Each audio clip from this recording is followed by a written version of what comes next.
और कैसे हो डियर स्टूडेंट्स। तो आज हम बायट एंड सार्ट लॉ के एप्लीकेशंस को, जो उनके रिजल्ट्स हैं, वो डिस्कस करते हैं और उस बिहाफ पे मोस्ट इम्पॉर्टेंट क्वेश्चंस जो बन रहे हैं और जो बन सकते हैं वो डिस्कस करेंगे। डियर स्टूडेंट्स, चलिए let's start. Application of Biot and Savart law, topic लिख दे रहा हूँ मैं। क्या है ये application? Applications of Biot and Savart law. चलिए, तो पहला एप्लीकेशन क्या पढ़ा था आपने? Magnetic field produced by circular current, ये था। जरा समझते हैं। Magnetic field due to a circular current, but at what point? At the centre. ये पहला एप्लीकेशन था। अच्छे से पढ़ा है आपने डियर स्टूडेंट्स कि अगर ये करंट कैरिंग सर्कुलर लूप हो और इसमें करंट फ्लो करे तो इसके सेंटर पे मैग्नेटिक फील्ड का फॉर्मूला क्या पढ़ा है आपने? Mu not I bye 2r। अच्छे से आपको पता है और इस फॉर्मूला को आप याद कर लीजिए। Mu not I bye 2r। अगर करंट स्ट्रॉन्गर होगी तो फील्ड स्ट्रॉन्गर होगी, रेडियस ज़्यादा रखेंगे तो फील्ड कम हो जाएगी। इन्वर्स रिलेशन है रेडियस और फील्ड में। तो बहुत अच्छे से आपने पढ़ा है। इसमें साथ साथ आपने ये पढ़ा कि भाई मैग्नेटिक फील्ड के डायरेक्शन कैसे निकालते हैं। तो एक बार इसको हम रिकॉल करते हैं, ध्यान देंगे। डायरेक्शन ऑफ मैग्नेटिक फील्ड कहाँ पे? सेंटर पे। तो डियर स्टूडेंट, इसके लिए कौन सा रूल लेते हैं हम? Right hand rule. This is the Maxwell right hand rule, समझ रहे? तो right hand rule, right hand rule के बहुत सारे वेज हैं जिनसे आप अलग अलग करंट कैरिंग नेटवर्क के वजह से मैग्नेटिक फील्ड कैलकुलेट करते हैं। बट सर्कुलर करंट के लिए राइट हैंड रूल कैसे अप्लाई करते हैं? तो पहली बात, आप इस चीज़ को बिल्कुल माइंड में सेट कर लो कि मैग्नेटिक फील्ड हमेशा perpendicular to plane of loop होता है। बहुत इंपॉर्टेंट है। प्लेन ऑफ लूप का मतलब होता है मैग्नेटिक फील्ड हमेशा किधर होगा? किधर होगा? अलोंग द एक्सिस के तरफ, क्योंकि एक्सिस तो प्लेन पे परपेंडिकुलर ही होता है। और राइट हैंड रूल अप्लाई करने में क्या करेंगे? अपने राइट हैंड के चारों उंगलियों को करंट के तरफ कर्ल करिए, थंब देगा डायरेक्शन मैग्नेटिक फील्ड का। तभी देखिए करंट कैसी जा रही है डियर स्टूडेंट्स? एंटी क्लॉकवाइज जा रही है। तो चारों उंगलियों को करंट के डायरेक्शन मोड़िए, थंब किधर जा रहा है? ऊपर। So magnetic field directed up. Axis भी तो यही है, अप एक्सिस। ऐसे समझ रहे? तो यहाँ पे मैग्नेटिक फील्ड डियर स्टूडेंट किधर होगा? आउटवर्ड डॉट लगा दिया। बात को समझिएगा। अच्छा, और अगर इसी में करंट कैसी जाती? क्लॉकवाइज जाती।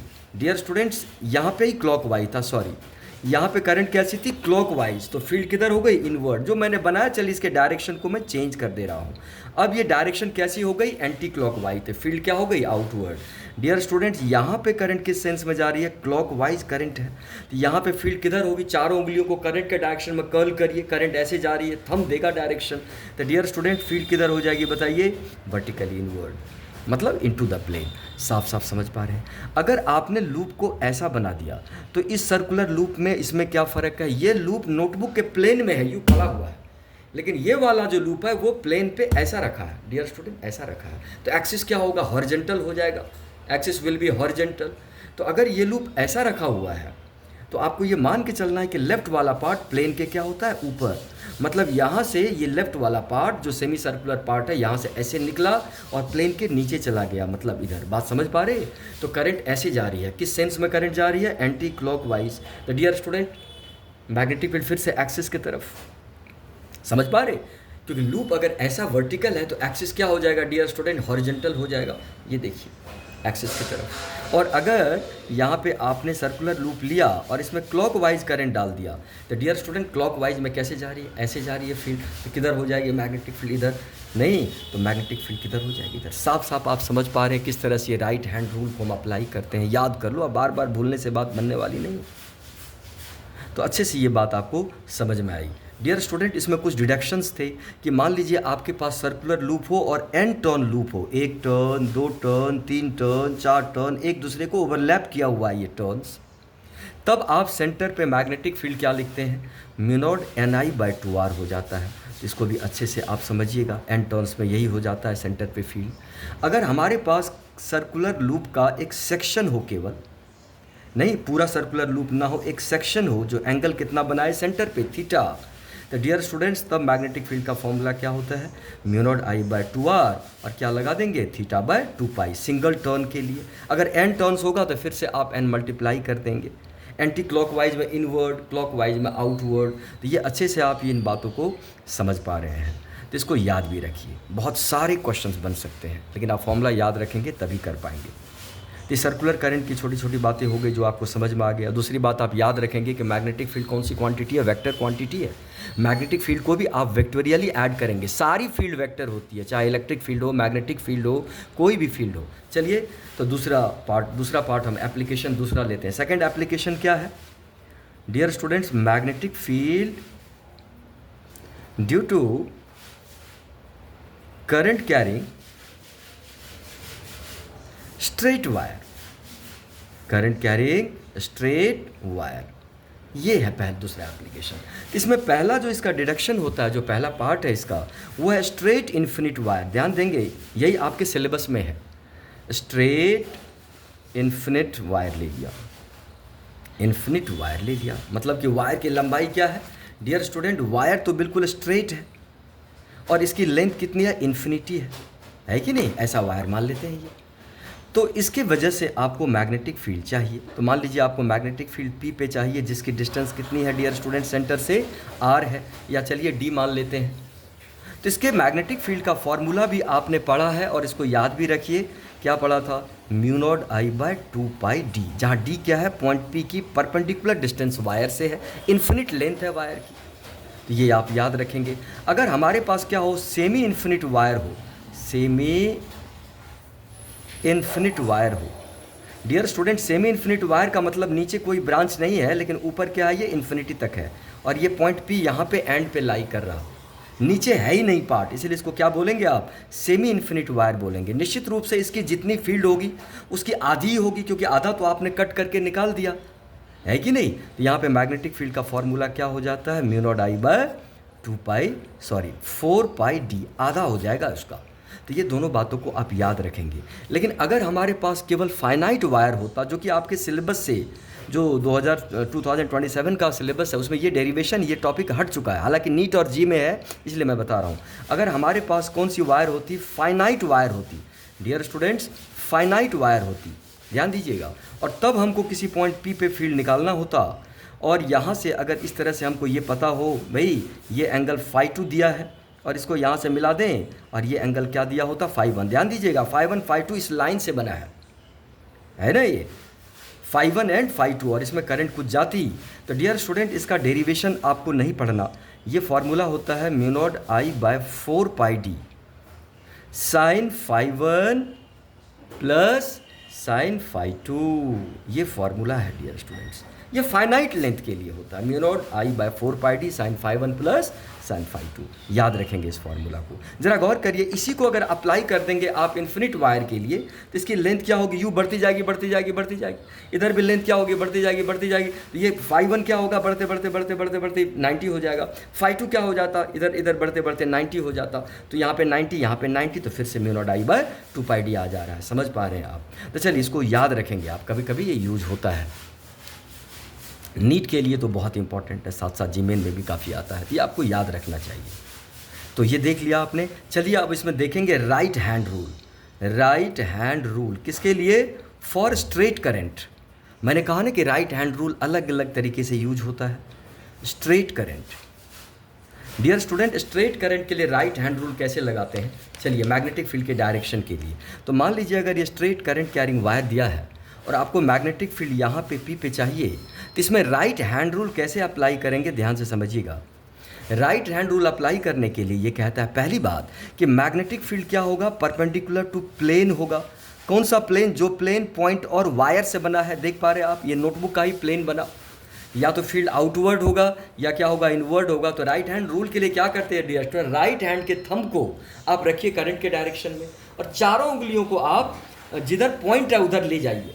देख रहे हैं आप, ये राइट, और चारों उंगलियों को जिधर पॉइंट है, तो पाम किधर चला गया, नीचे, पाम किधर चला गया, नीचे, या ऐसे समझिए आप, चारों उंगलियों को, सॉरी, थंब को रखिए करंट के डायरेक्शन में, चारों उंगलियां किधर मुड़ रही है, अंदर की तरफ, या सबसे बेस्ट तरीका थंब को रखिए करंट के डायरेक्शन में, चारों उंगलियों को पॉइंट की तरफ, तो पाम किधर चला गया, नीचे, द फील्ड किधर डायरेक्टेड हो गई, इनवर्ड। डियर स्टूडेंट्स, यहाँ पे फील्ड क्या हो गई, इनवर्ड हो गई। उसी तरह से मान लीजिए आपको यहाँ पे पॉइंट एस पे फील्ड निकालना पड़ता डियर स्टूडेंट यहाँ पे, तो क्या करते आप, फिर से थंब को रखते करंट के डायरेक्शन में, तो इसको इधर घुमा लीजिए ऐसे, ये देखिए थंब को रख दिया आपने, करंट, चारों उंगलियां आ गई पॉइंट की तरफ, देखिए पॉइंट अब इधर है, तो पाम किधर आ गया, ऊपर आ गया, तो डियर स्टूडेंट मैग्नेटिक फील्ड किधर है, ऊपर है। देखिए यहाँ पे थंब को, पाम किधर चला गया, ऊपर, तो इस तरह से यहाँ पे मैग्नेटिक फील्ड क्या हो गई, आउटवर्ड हो गई। एक तो राइट हैंड रूल ऐसा, अगर आप चाहेंगे तो सर्कुलर करंट वाला राइट हैंड रूल यहाँ पे भी लगा सकते हैं आप। कैसे, ये देखिए, ये तो आपको समझ में आया। अगर मान लीजिए स्ट्रेट करंट है और यहाँ पे आपको फील्ड चाहिए, तो आप इस स्ट्रेट को एक बहुत बड़े सर्कल का पार्ट मान लो। तो डियर स्टूडेंट, करंट किधर जा रही है, एक तरह से क्लॉकवाइज, सेंटर इधर मानना है, तो करंट क्या हो गई, इनवर्ड, फील्ड क्या हो गई, इनवर्ड हो गई। तो डियर स्टूडेंट, यहाँ पे फील्ड क्या हो गई, इनवर्ड। और यहाँ पे अगर पॉइंट आप ले लेते पी, तो देखिए आप पॉइंट तो इधर आ गया, तो आपको सर्कल ऐसा मानना है जिसमें करंट कैसे जा रही है, एंटी क्लॉकवाइज, थंब किधर आ गया, आउटवर्ड, तो मैग्नेटिक फील्ड क्या हो गई, आउटवर्ड। तो आपको जो मर्जी वो उस तरह से आप लगा सकते हैं, बट आपको समझ में आना चाहिए क्या कहा जा रहा है, ठीक है। चलिए अब थोड़ा सा हम देख लेते हैं फील्ड पैटर्न। डियर स्टूडेंट्स, आपके एग्जाम में ये फील्ड पैटर्न आता भी है। फील्ड पैटर्न, जिस तरह से इलेक्ट्रिक फील्ड को इलेक्ट्रिक फील्ड लाइंस के टर्म में शो करते हैं, तो माइकल फैराडे ने क्या कहा था कि भाई मैग्नेटिक फील्ड के लिए भी मैग्नेटिक फील्ड लाइंस होते हैं। Magnetic field lines imaginary lines होते हैं, और मैग्नेटिक फील्ड लाइंस हमेशा एक करंट कैरिंग वायर प्रोड्यूस करती है या करंट कैरिंग नेटवर्क प्रोड्यूस करती है, जिसमें मैग्नेटिक फील्ड टेंजेंशियली डायरेक्टेड होता है। तो फील्ड पैटर्न, तो सबसे पहले देखेंगे किसके लिए हम field pattern, dear student, straight क्या, इन्फिनिट करंट कैरिंग वायर के लिए, करंट कैरिंग वायर के लिए हम सेकेंड एप्लीकेशन में अभी ध्यान दीजिएगा, बट फील्ड पैटर्न देख रहे हैं। डियर स्टूडेंट्स, अगर ये straight infinite current carrying wire हो, तो इसके जो फील्ड पैटर्न बनते हैं वो कॉन्सेंट्रिक सर्कल्स में बनते हैं। मतलब अगर आप इसको वायर कह दीजिए, इधर करंट जा रही है, तो इसके फील्ड पैटर्न कैसा होगा, ये वाला सर्कल, ये वाला सर्कल, ये वाला सर्कल, है कि नहीं, सारे सर्कल कॉन्सेंट्रिक होंगे, इस तरह से सारे सर्कल इस प्लेन में होंगे। मतलब इधर जा रहा तो इसके फील्ड पैटर्न कैसे होते हैं, इस तरह के कॉन्सेंट्रिक सर्कल्स में बनेंगे। देख रहे हैं सर्कल इस तरह से है कि नहीं, कॉन्सेंट्रिक सर्कल्स में सारी फील्ड लाइन इसकी होती है इस तरह से। मतलब इस तरह से आप इसको दिखा सकते हैं कि सारे फील्ड पैटर्न वायर के प्लेन पे क्या है, परपेंडिकुलर है नहीं। और इसमें अगर करंट इधर जा रही है तो आप एरो भी दे सकते हैं। यहाँ पे ध्यान दीजिएगा, ये एरो किधर होगा, अभी वर्टिकली इनवर्ड होगा, क्योंकि यू घूम के जा रही है। अगर वायर इस तरह से है तो फील्ड पैटर्न ऐसे जाएगी, ऐसे जाएगी। यहाँ से फील्ड किधर जा रही है, अंदर को जा रही है। यहाँ से फील्ड क्या हो रही है, बाहर निकल रही है। यहाँ पे समझ रहे आप, इस तरह से फील्ड पैटर्न, ऐसा वायर ऐसा है तो फील्ड पैटर्न कैसे जा रही है, ऐसे जा रही है, ऐसे जा रही है। समझ पा रहे हैं आप ये। और मैग्नेटिक फील्ड लाइन पे जो टैंजेंट होती है वो क्या होती है, मैग्नेटिक फील्ड की डायरेक्शन होती है। इसके पीछे लॉजिक ये होता है कि मान लीजिए आपने क्या ले लिया, एक straight infinite current carrying wire लिया और उसमें एक स्ट्रॉन्ग करंट पास कर दिया। ध्यान दीजिएगा, स्ट्रॉन्ग करंट। इस स्ट्रेट करंट कैरिंग वायर को हमने बस एक डॉट से दिखा दिया। डॉट का मतलब समझ रहे हैं आप, ये करंट कैरिंग वायर है जिसमें करंट किधर जा रही है, ऊपर की तरफ जा रही है, नीचे से ऊपर की तरफ। और इस प्लेन में आप, नोटबुक के प्लेन में आयरन डस्ट को आप स्प्रिंकल कर दीजिए। किसको स्प्रिंकल कर देंगे, आयरन डस्ट को। तो डियर स्टूडेंट, ये देखा जाता है कि सारे iron dust particle circular shape attain कर लेते हैं। ये देखिए, ये सारे डस्ट पार्टिकल को मैं बना रहा हूँ, किस तरह की सर्कुलर शेप अटेन कर लिया, ये देखिए। कहने का मतलब कि इधर ही मैग्नेटिक फील्ड लाइन है। बात को समझेंगे आप, ये इस तरह से मैग्नेटिक फील्ड लाइन है इधर। मतलब कुछ डस्ट पार्टिकल इस सर्कुलर शेप को अटेन कर लेंगे नहीं। और आपको पता है कि आयरन के सारे एटम्स भी एक तरह से मैग्नेट होते हैं, और मैग्नेट है तो वो डायपोल है, और डायपोल किधर घूम जाता है, मैग्नेटिक फील्ड की तरफ। तो मैग्नेटिक फील्ड टैंजेंट है तो डायपोल भी इधर आ गया। ये डस्ट पार्टिकल इधर है, मतलब मैग्नेटिक फील्ड इधर है। ये डस्ट पार्टिकल यहाँ पे है, मतलब मैग्नेटिक फील्ड इधर है। ध्यान दीजिएगा आप ये। तो ये मैग्नेटिक फील्ड लाइंस होते हैं जो इनविजिबल होते हैं। माइकल फैराडे ने कहा कि हमेशा ये फील्ड लाइन मौजूद होते हैं। जैसे ही यहाँ पे आप कुछ रखेंगे वो फोर्स एक्सपीरियंस करेगा। तो याद कर लेंगे, straight infinite current carrying wire की कैसी फील्ड लाइन होती है, the field lines are in the form of concentric circles centred at the wire, है कि नहीं, centred at the wire. Wire ऐसा है और ये सारी फील्ड लाइन क्या है, इसी पे सेंटर, वायर पे सेंटर्ड है। मतलब ये हुआ कि अगर मान लीजिए आपने straight infinite current carrying wire लिया ये, और इसके चारों तरफ बहुत सारे आप छोटे छोटे टाइनी मैग्नेट्स को रख देंगे, कंपास नीडल रख दीजिए, तो सारे कंपास नीडल देखिएगा ज़रा, ये सर्कुलर पाथ किस तरह से फॉर्म हुआ। ये कंपास नीडल अपने आप को किधर अलाइन कर लिया, ये देखिए इधर, ये कंपास नीडल अपने आप को इधर क्या कर लिया, अलाइन कर लिया। ये नॉर्थ पोल, ये साउथ पोल, मतलब फील्ड इधर है, मतलब फील्ड इधर है टैंजेंट की तरफ। ध्यान देंगे आप ज़रा, इसका मतलब हुआ कि मैग्नेटिक फील्ड लाइन, ये मैग्नेटिक फील्ड लाइन हुई। आगे इस तरह से सारे मैग्नेटिक फील्ड लाइन बनते चले जाएंगे। तो ये बात आप समझ रहे हैं किस तरह से फील्ड लाइन होती है। इसी फील्ड लाइन को आप यूज़ कर सकते हैं सर्कुलर करंट के फील्ड लाइन के लिए। डियर स्टूडेंट, सर्कुलर करंट के फील्ड लाइन को देखते हैं, इधर आइए। जैसे मान लीजिए ये क्या है, सर्कुलर करंट है, ध्यान देंगे, सर्कुलर करंट है। तो अभी आपने देखा कि भाई करंट अगर एंटी क्लॉकवाइज हो तो फील्ड आउटवर्ड होती है, कहाँ पे, सेंटर पे। लेकिन मैं आपको कह रहा हूँ कि मान लीजिए करंट इस तरह से जा रही है और इसकी फील्ड लाइन को हर जगह प्लॉट करना चाहते हैं आप, वायर के पास प्लॉट करना चाहते हैं। तो डियर स्टूडेंट ध्यान दीजिएगा, अभी इस छोटा सा सेक्शन को ले लेंगे तो इसको आप स्ट्रेट की तरह ट्रीट कर सकते हैं, है कि नहीं। तो इसकी फील्ड लाइन कैसी होगी बताइए, ये एक स्ट्रेट सेक्शन की तरह ट्रीट होगा तो इसकी फील्ड लाइन क्या होगी, ऐसी हो जाएगी। एक चीज़ और मैं बताना भूल गया कि अगर मान लीजिए एक स्ट्रेट करंट कैरिंग वायर है तो इसकी फील्ड लाइन बनाना चाहते हैं आप, तो आप थंब को इधर रख के चारों उंगलियों को करंट की तरफ कर्ल करिए, थंब को रख दीजिए करंट की तरफ, तो इस तरह सारी फील्ड लाइन बनती चली जाएगी। तो मैं कह रहा हूँ कि यहाँ पे भी इसकी फील्ड लाइन कैसी बनेगी, ऐसी फील्ड लाइन बनेगी, इस तरह से फील्ड लाइन बनती चली जाएगी। क्योंकि आप इसको जब ग्रैब करेंगे तो फील्ड लाइन निकल के यहाँ से क्या होगा, ऊपर आएगी, और यहाँ से क्या होगी, फील्ड लाइन नीचे जाएगी। ध्यान दीजिए इधर, ये फील्ड लाइन किस तरह से जा रही है, यहाँ से फील्ड लाइन ऊपर की तरफ आ रही है या अंदर जा रही है, क्योंकि करंट किधर जा रहा है, इधर। आप इसको ग्रैब करेंगे तो फील्ड लाइन ऐसे इसके चारों तरफ बनती चली जाएगी। ध्यान दीजिएगा, ये देखिए फील्ड लाइन कैसे निकल रही है, यहाँ पे ये देखिए, यहाँ से फील्ड लाइन प्लेन से ऊपर निकल के अंदर जा रही है। समझ पा रहे हैं आप, इस तरह से यहाँ से इसके और बाकी फील्ड लाइन भी इसी तरह से बनती चली जाएगी। समझने की कोशिश करिए, यहाँ पे फील्ड लाइन बनाएंगे, करंट ऐसी जा रही है, इसको ग्रैब करेंगे तो फील्ड लाइन ऐसे घूम के जाएगी इसके चारों तरफ, नहीं, इसके चारों तरफ फील्ड लाइन डियर स्टूडेंट ऐसी जाएगी। ये देखिए घूम के यहाँ से फील्ड लाइन किधर जा रही है, प्लेन के ऊपर, यहाँ से प्लेन के नीचे जा रही है।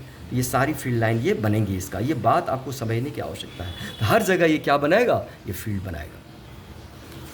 तो अगर आप सर्कुलर करंट के फील्ड पैटर्न को देखेंगे, ध्यान दीजिएगा, सर्कुलर करंट के फील्ड पैटर्न को देखेंगे, मान लीजिए सर्कुलर करंट को आपने ऐसा दिखा दिया, तो और करंट मान लीजिए किधर जा रही है, एंटी क्लॉकवाइज, तो फील्ड किधर होगी, एक्सिस की तरफ। अभी पढ़ा है आपने, फील्ड किधर होगी, एक्सिस की तरफ होगी। इस तरह से करंट जा रही है, लूप ऐसा खड़ा है। बाकी फील्ड लाइन डियर स्टूडेंट कैसे प्लॉट करते हैं, इस तरह से जाएगी, अंदर से जाते हुए यूँ निकल जाएगी, और क्या बनाएगा, ये क्लोज लूप बनाएगा। यहाँ ध्यान दीजिएगा डियर स्टूडेंट, इस तरह से फील्ड लाइन जाएगी और इसको सराउंड करते हुए क्लोज लूप बनाएगा। यहाँ पे एक को हम दिखा देते हैं क्लोज लूप फॉर्म करते हुए, सारे क्लोज लूप ही बनाएंगे। नहीं, इस तरह से ये फील्ड लाइन जाएगी, इसको पास करते हुए इधर से निकल जाएंगे। क्लोज लूप बनाना होता है हमेशा, magnetic field line always form close loop. Dear students, magnetic field line हमेशा क्लोज लूप। यह एक मैग्नेट ही तो है, क्योंकि जब आप एक बार मैग्नेट के फील्ड को प्लॉट करते हैं, छोटा सा बार मैग्नेट आप ले लें, तो इसकी मैग्नेटिक फील्ड पैटर्न भी बिल्कुल वैसे ही तो होती है। नॉर्थ से फील्ड निकलती है और कहाँ पे ख़त्म होती है, साउथ पे ख़त्म होती है। ये सारी फील्ड पैटर्न तो ऐसी ही तो होती है डियर स्टूडेंट्स, ऐसी ही तो फील्ड पैटर्न होती है। So a current carrying loop is very similar to a bar magnet. यहाँ पे ये जो करंट कैरिंग लूप है वो इधर साइड, राइट साइड, कौन सा पोलैरिटी डेवलप कर रहा है, नॉर्थ पोलैरिटी। ये क्या बना रहा है यहाँ पे, साउथ पोलैरिटी। तभी तो नॉर्थ से फील्ड निकल रही है, साउथ पे खत्म होके आ रही। समझ रहे हैं आप ये। तो a current carrying loop is very similar to a bar magnet, क्योंकि ये करंट कैरिंग लूप भी नॉर्थ और साउथ पोलैरिटी बनाते हैं। इसीलिए इस करंट कैरिंग लूप को भी क्या कहते हैं, मैग्नेटिक डायपोल कहते हैं, क्योंकि यहाँ पे डायपोल मोमेंट है, नॉर्थ साउथ बन रहे हैं तो डायपोल मोमेंट हुआ। चलिए थर्ड एप्लीकेशन की तरफ चलते हैं।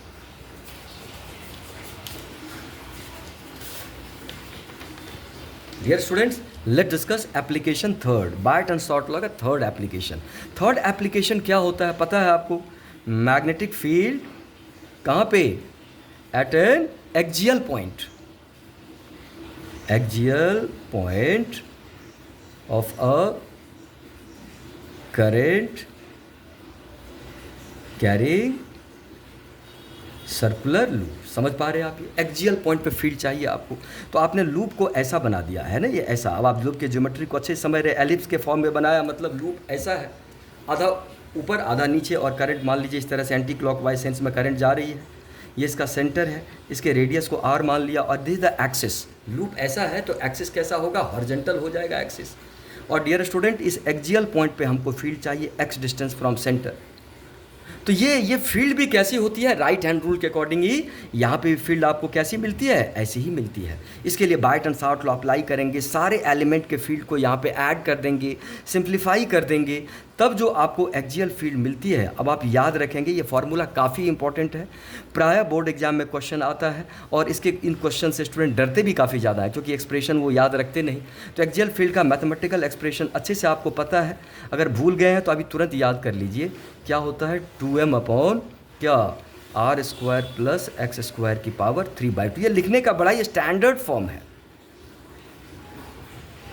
Dear student. r रेडियस है, x डिस्टेंस है जहाँ पे आपको फील्ड चाहिए, और ये एक्सियल फील्ड है। m को क्या कहते हैं? m को magnetic dipole moment of the current loop कहते हैं। क्या कहते हैं?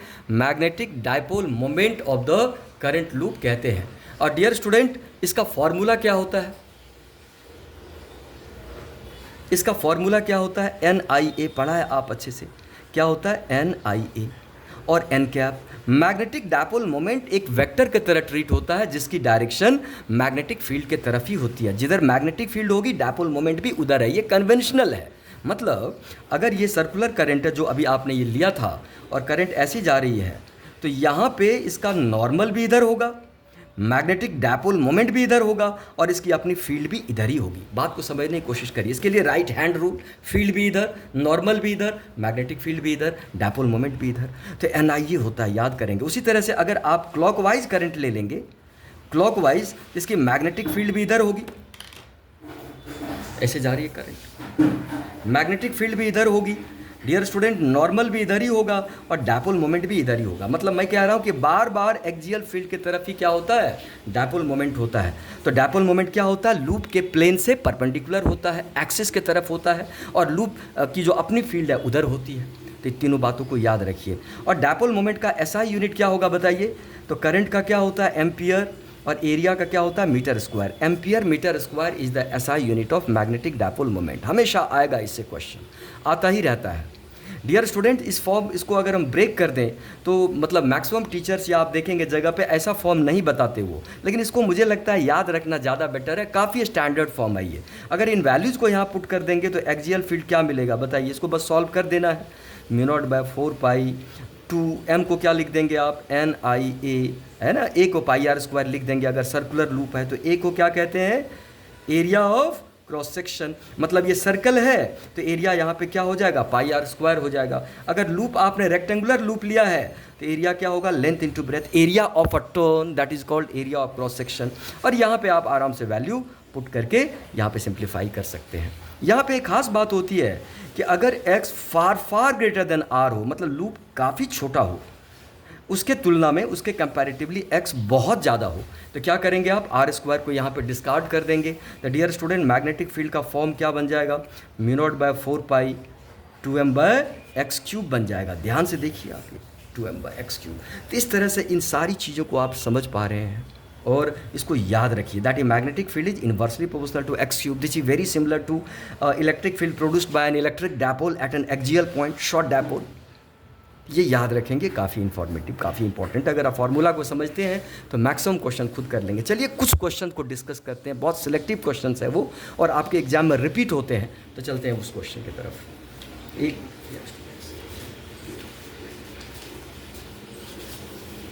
चलिए dear student, let's discuss some very important question जो रिपीटेडली आपके एग्जाम में आता है। तो चलिए हम क्वेश्चन 1 डिस्कस करते हैं। मैं यहाँ पे कोई न्यूमेरिकल वैल्यू पुट नहीं कर रहा हूँ, बस समझा रहा हूँ। आप ये समझेंगे, आराम से सॉल्व करेंगे। ऑलरेडी मैं पहले बता भी चुका होगा आपको ये क्वेश्चन। तो चलिए यहाँ देखिए, पहला क्वेश्चन ये बनता है, ध्यान दीजिएगा।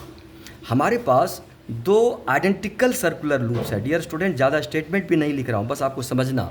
आइडेंटिकल सर्कुलर लूप्स है। आइडेंटिकल का मतलब दोनों के रेडियाई क्या है? सेम है। दोनों में करंट भी क्या दिया है डियर स्टूडेंट? सेम दिया है।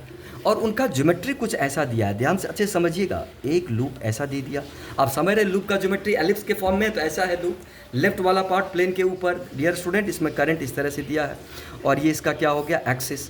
और दूसरा लूप डियर स्टूडेंट्स यहाँ पे ऐसा दिया है, समझ रहे आप, इसमें करंट इधर दे दिया, अच्छे समझ पा रहे हैं आप। और ये एंगल 90 डिग्री दिया है। यह डिस्टेंस, ये जो क्वेश्चन रिपीटेडली आया है, इसमें x√3r मान लेते हैं, जहाँ r क्या है, लूप की रेडियस है। डियर स्टूडेंट्स, ये डिस्टेंस भी क्या है, √3r। कुछ और भी दिया जा सकता है, लेकिन अभी इक्वल डिस्टेंस, मतलब ऐसा क्वेश्चन रिपीट हुआ है बोर्ड एग्जाम में और नीट और जी दोनों में, तो अभी ये मान लिया, ये कुछ भी हो सकते हैं डिस्टेंसेज। परपेंडिकुलर बाइसेक्टर है, मतलब एक्सिस का ये बाइसेक्टर पे ये पॉइंट P लाई कर रहा, और आपको यहाँ पे नेट फील्ड चाहिए P पे। तो बहुत ही आसान है। अभी आप समझ रहे हैं कि किस तरह से करंट जा रहा है डियर स्टूडेंट, एंटी क्लॉकवाइज। तो इसकी मैग्नेटिक फील्ड किधर हो जाएगी, इधर। तो इसको लूप 1 मान लीजिए, इसको 2 मान लीजिए, तो ऐसा ये फील्ड हो गई B1 इधर। आप अच्छे समझ रहे हैं, B1 का फॉर्मूला भी लिख देंगे आप। B2 यहाँ पे किस तरह से करंट जा रहा है डियर स्टूडेंट, ऐसे जा रही है करंट, यहाँ देखिए ऐसे घुमा लीजिए आप, करंट कैसे जा रही है, ऐसे जा रही है, नहीं क्लॉकवाइज। तो इसकी मैग्नेटिक फील्ड डियर स्टूडेंट किधर हो जाएगी, इधर हो जाएगी मैग्नेटिक फील्ड, इसको आप B2 कह सकते होगा, तो एक्सिस की तरफ ही ना, नहीं यहाँ पे ये किधर जा रही है वायर, अंदर, यहाँ से बाहर निकल रही है, तो करंट कैसे जा रही है, ऐसे जा रही है, तो मैग्नेटिक फील्ड इधर हो जाएगी। डियर स्टूडेंट समझ पा रहे हैं। अब ये दोनों फील्ड कितने एंगल पे काम कर रहा है, 90 डिग्री पे। तो फटाक से आप लिख देंगे डियर स्टूडेंट, बी नेट क्या होगा, B1² प्लस B2², क्योंकि फील्ड को आप वेक्टोरियली ऐड करेंगे। कैसे वेक्टर को ऐड करते हैं, वेक्टर A प्लस B का मैग्नीट्यूड क्या होता है, √A² plus B² plus 2AB cos theta. तो डियर स्टूडेंट्स, यहाँ पे थीटा क्या है, 90 डिग्री cos 90 जीरो हो जाएगा, तो ये वैल्यू हो गया। जहाँ पे B1 और B2 दोनों के वैल्यूज़ को आप आराम से लिख देंगे। क्या होता है B1 की वैल्यू, μ0/4π, ये फार्मूला लगाएंगे 2m/r² प्लस x² की पावर 3/2, सेम फार्मूला यहाँ लगाएंगे। और इस पर्टिकुलर सिचुएशन में B1 और B2 डियर स्टूडेंट दोनों सेम ही तो हो जाएंगे, क्योंकि करंट भी सेम, एरिया भी सेम, सब कुछ सेम, न्यूमेरिकली दोनों फील्ड इक्वल हो जाएंगे। अगर इक्वल हो जाएंगे तो आप इस तरह से लिख दीजिएगा, इसको B मान सकते हैं। और डियर स्टूडेंट, ये वैल्यू तो आराम से लिख पाएंगे आप, μ0/4π 2m/r² प्लस x² की पावर 3/2, जहाँ x की जगह क्या डाल देंगे, √3r डाल के इसको क्या कर लेंगे, सॉल्व कर लेंगे, इतना तो आप कर ही पाएंगे। और नेट फील्ड फटाक से क्या लगा देंगे, √B1² plus B2², that is क्या, √2 टाइम्स B1, और B1 डाल दीजिए, आंसर आ जाएगा। नेट फील्ड किधर हो जाएगी, इधर हो जाएगी। नेट फील्ड कितने एंगल पे अभी होगा, 45 पे। तो मैं कह रहा हूँ आइडियाज़ को समझो, आप डरेंगे, आप कैलकुलेशन आप स्ट्रॉन्ग नहीं रखेंगे तो दिक्कत आती है, अपने कैलकुलेशन को भी स्ट्रॉन्ग रखने की आवश्यकता है। तो इस तरह के क्वेश्चंस मतलब प्रायः हर साल एक साल ड्रॉप करके आया है बोर्ड एग्जाम में, नीट में तो लगातार रिपीट होता रहता है, और जीमेन में भी आया अभी। तो एक ऐसा क्वेश्चन है जिस पे सबसे पहले एग्जामिनर सेटर की नज़र जाती है। तो समझ पा रहे हैं ये क्वेश्चन आप। चलिए अगला क्वेश्चन डिस्कस करते हैं। डियर स्टूडेंट, अगला क्वेश्चन इसी से रिलेटेड है जो मैं आपके साथ डिस्कस करूंगा। इस तरह से 2 कॉन्सेंट्रिक सर्कुलर लूप दिया गया है। डियर स्टूडेंट, अब कौन सा लूप दिया है, कॉन्सेंट्रिक सर्कुलर लूप्स दिया है। जो किस तरह से दिया है, यहाँ देखिए, एक लूप डियर स्टूडेंट्स ऐसा दे दिया गया है, देख रहे फिर से एलिप्स की तरह लूप ऐसा है, और दूसरा लूप ऐसा दे दिया गया, ध्यान दीजिएगा। ये लूप इस तरह से है, एक लूप में करंट इस तरह जा रहा, दूसरे लूप में करंट इस तरह जा रहा है। अब आप समझ पा रहे हैं ना, लूप 1 और लूप 2 आइडेंटिकल है। I1 = I2 = I, R1 = R2 = R, identical loop है। करंट का सेंस भी दिया है, देख पा रहे हैं आप। और आपको नेट फील्ड चाहिए, कहाँ पे, सेंटर पे आपको नेट फील्ड चाहिए। तो क्या करेंगे आप, यहाँ से देखिए, ये 1 वाला लूप कैसे जा रही है, करंट ऐसे जा रही है, तो मैग्नेटिक फील्ड किधर हो गई, इधर, इसको क्या कह देंगे आप, B1। 2 वाले में करंट कैसे जा रही है, ऐसे जा रही है करंट, तो डियर स्टूडेंट मैग्नेटिक फील्ड किधर हो जाएगी, वो पहले की तरह ही तो हो गया, बट ये सेंटर पे हो गया। फिर से नेट फील्ड किधर आ जाएगी, इधर। और डियर स्टूडेंट, यहाँ पे B1 की जगह कौन सा फॉर्मूला लगाएंगे, μ0I/2r, जो कि B2 के बराबर है। और यहाँ पे भी B नेट क्या आ जाएगा बताइए, √B1² प्लस B2², मतलब चांस की बात है √2 टाइम B1। अगर अलग अलग है तो अलग अलग सॉल्व करेंगे। थीटा क्या है यहाँ पे, 90 डिग्री, और कितने एंगल पे जाएगा ये, 45 डिग्री पे। तो आपको अच्छे समझ में आ रही है बातें क्या है, भरे पड़े हैं क्वेश्चंस। एक और टाइप मैं इसमें करवाऊंगा जो आपके एग्जाम में रिपीट हुआ है, और मैं आप सबको करवाया भी हूँ। और चलिए वो क्वेश्चन देखते हैं। डियर स्टूडेंट, 3rd क्वेश्चन को देखेंगे आप। मैं यहाँ पे कोई न्यूमेरिकल वैल्यू नहीं ले रहा हूँ, बस समझा रहा हूँ कि आप आराम से कर पाएंगे। देखो, आपको दिया है एक करंट कैरिंग स्ट्रेट वायर दी गई है, इसकी लेंथ L है, और इसमें करंट कितनी जा रही है, I। हो सकता है ये मेंशन भी ना हो, बट इतना कहा गया हो, you have a current carrying wire having some length मान सकते हैं, करंट आई मान सकते हैं अगर नहीं दिया है तो।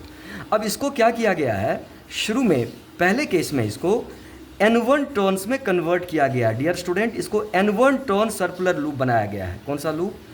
N1 टर्न्स क्या सर्कुलर लूप में कन्वर्ट किया। बाद में इसी वायर को क्या किया, N2 टर्न सर्कुलर लूप में मोड़ दिया। समझ रहे आप? N2 टर्न्स सर्कुलर लूप में मोड़ दिया। ये क्वेश्चन का पार्ट है।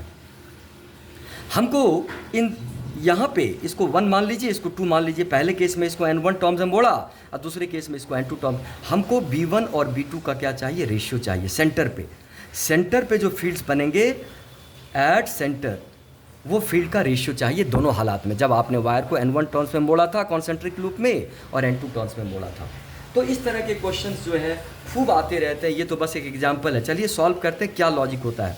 डियर स्टूडेंट्स, सेंटर पे फील्ड का फॉर्मूला तो आप यही लगाते हैं ना, म्यू नॉट NI/2R। ये बेसिक फार्मूला है हमारे पास जब एक सर्कुलर करंट हो और सेंटर पे फील्ड निकालना हो, जब इसमें N टर्न्स हो, रेडियस R हो, करंट I हो। ये बेसिक फार्मूला हो गया। तो चलिए, तो पहले केस में इसका सॉल्यूशन देखें। फर्स्ट वाला जो केस था ये वाला, तो कहते हैं भाई यहाँ पे मैग्नेटिक फील्ड कितना हो गया, B1। तो डियर स्टूडेंट, B1 क्या होगा, म्यू नॉट N1I। तो दोनों में सेम ही है क्योंकि इसी करंट कैरिंग वायर को आपने टर्न से घुमा दिया। लेकिन रेडियस क्या होगी डियर स्टूडेंट, अलग अलग हो जाएगी। हमको रेडियस मान के चलना है, R1 मान लेंगे और R2 मान लेंगे। तो यहाँ पे क्या मानते हैं, रेडियस R1 मान लेते हैं। ये बात अच्छे से समझ पा रहे हैं। अगर आप इस वायर को ज़्यादा टर्न्स में मोड़ देंगे तो लूप छोटे हो जाएंगे, और बड़े टर्न से मोड़ेंगे तो लूप बड़े बड़े बनेंगे। मान लीजिए इसको आपने 2 ही टर्न में मोड़ दिया, तब तो बड़े बड़े 2 मिलेंगे। इसको 100 में मोड़ दिया तो क्या होगा, छोटे छोटे 100 टर्न्स बनेंगे। ये B1 हो गया। उसी तरह से B2, यहाँ पे कितनी हो जाएगी, दूसरे केस में फील्ड यहाँ पे N2 टर्न्स में मोड़ा है तो रेडियस को R2 मान लेते हैं। तो डियर स्टूडेंट्स, ये कितनी हो जाएगी फील्ड बताइए, म्यू नॉट N2I/2R2। आपको रेशियो चाहिए, रेशियो ले लेना है, उससे कॉमन टर्म्स कट जाते हैं। तो चलिए ले लेते हैं B1/B2। तो B1/B2 लेंगे तो म्यू नॉट क्या होगा, कटेगा। करंट भी क्या होगी, कट जाएगी, 2 भी कट जाएगा। तो डियर स्टूडेंट, N1 में तो डायरेक्ट रेशियो है, तो क्या होगा N1/N2, और यहाँ पे क्या हो जाएगा R2/R1। अच्छे से समझ पा रहे हैं आप, कहीं कोई दिक्कत नहीं। ये बहुत इंपॉर्टेंट कॉन्सेप्ट है जो हर जगह बहुत जगहों पे ये यूज हुआ है।